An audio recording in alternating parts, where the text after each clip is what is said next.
De tal suerte que esas son las interrogantes de un personaje que sin duda es un personaje fascinante y muy difícil de clasificar,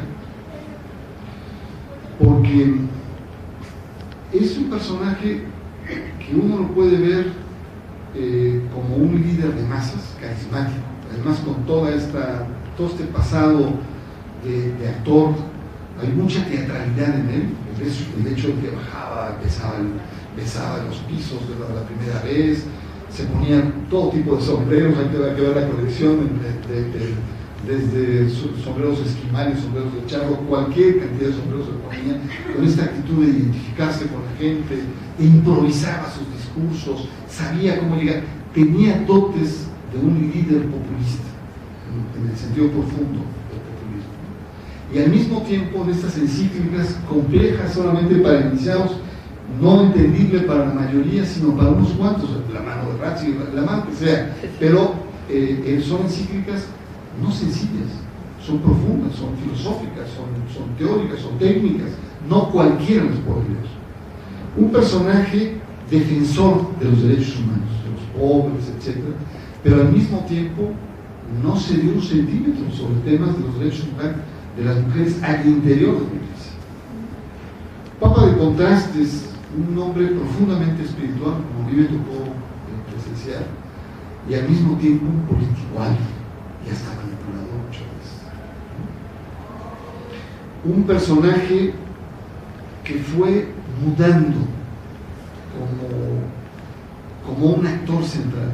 Él empieza en 78, con 58 años de edad, guapo, atlético, fuerte, ¿no? Se presenta ante los medios realmente pues, una especie como de star, como un galán, no un muñeco de Televisa, ciertamente, que está en el Estado de México, pero podríamos decir como un atleta, incluso se le dijo atleta de Dios. Y vean después de 27 años cómo concluye, con el dolor a cuestas, cargando como una cruz las enfermedades, cargando los pecados de la humanidad, pero con un aire igualmente penetrante, mediático, igualmente de punch mediático, ¿no? Es decir, si en uno era el atleta, el vigoroso, el que subía y bajaba las escaleras corriendo, nadaba, esquiaba, brincaba y subía, el otro era un profeta del dolor, del sufrimiento, de la enfermedad, como si cargara el mundo a cuestas. Igual las dos imágenes totalmente impactantes, igualmente con una tremenda contundencia mediática frente al mundo contemporáneo. ¿Cuál es para mí el mayor pecado, si es que se puede llamar? No sé si entra en la categoría de Lucila. Para mí, más que el pecado de Juan Pablo II, es el pecado que genera Juan Pablo II en la Iglesia Católica, el de la soberbia. Juan Pablo II crea una ilusión en el mundo católico, crea una burbuja. Hay una burbuja mediática que dura 27 años en el mundo católico. Y esta burbuja es una iglesia imperial, una iglesia poderosa, de masas, con capacidad convocatoria, con una iglesia triunfalista, una iglesia que es poseedora de una verdad absoluta y irrefutable, una iglesia que no teme, sino que orienta a un mundo desorientado, que no ve en su interior también las semillas del mal, del pecado, las semillas de la imprudencia y de la soberbia. Esta burbuja que se crea en torno a esta podemos decir, ilusión que genera Juan Pablo II, sobre todo con sus viajes, con los cientos de viajes, le hace un gran daño a la vida de la iglesia, porque le hace vivir una especie de ilusión triunfalista, que cuando él muere, reviente.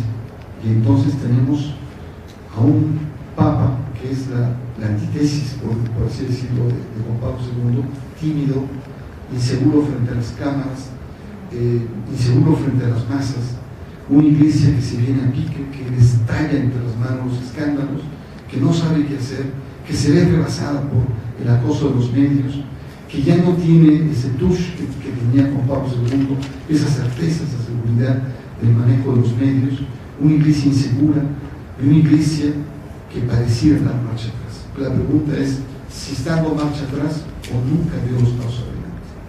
Y vivimos una especie como de una ilusión, como una especie de magia, ¿no? Como una especie de cortina de humo que nunca fue real, todo ese triunfalismo que se vive con Juan Pablo II. Para mí es probablemente el mayor reproche que se le tenga, esa teatralidad con la que la iglesia se manejó más de 20 años. Y por lo tanto, entonces, hoy estamos viendo una especie de resaca.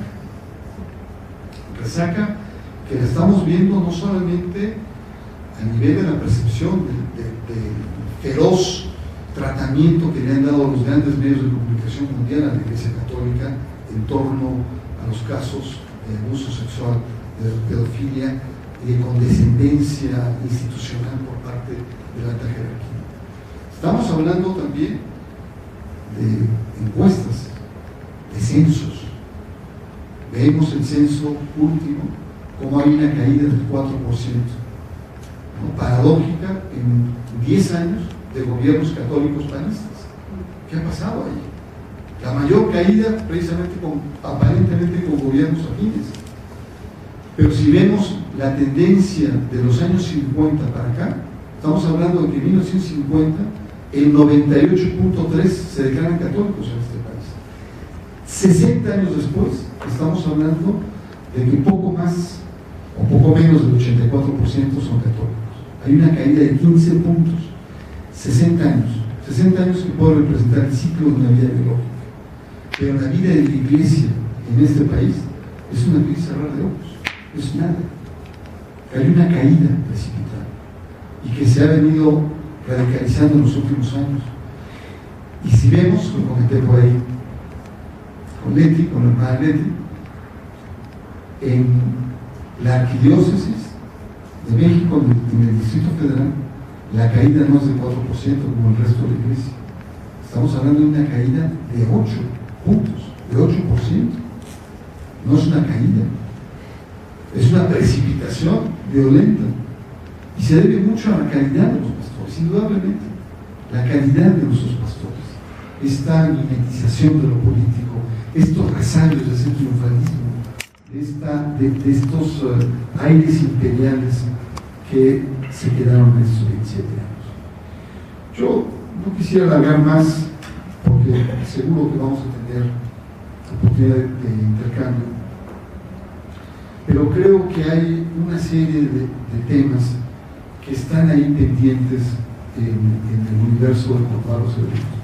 Y creo que uno de los temas de fondo es el tema de la sexualidad. Ahí está uno de los grandes meollos que tiene la Iglesia Católica, cómo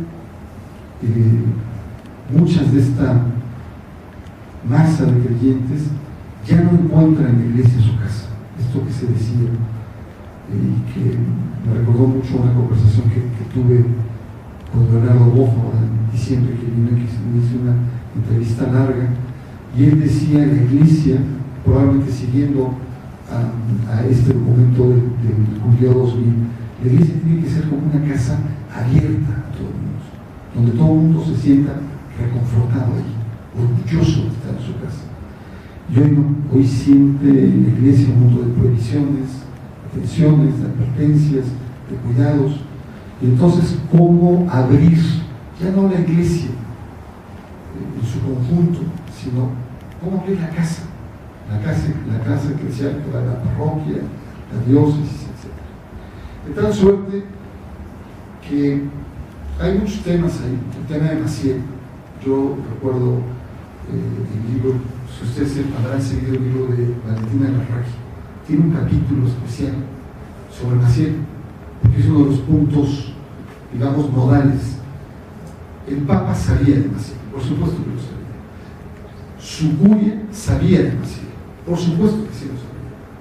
Pero Maciel compró la curia. La gran pregunta es si llegó a comprar o a corromper al Papa. Una pregunta muy fuerte. Pero sí llegó a corromper a su curia, con los sobrecitos que están saliendo, que eran sobrecitos de $50,000, las casas, los coches, las fiestas, los favores, las delicadezas, la gente que ofrecía, los jóvenes legionarios que ofrecían para trabajar en las diferentes oficinas y castellos del Vaticano, etc.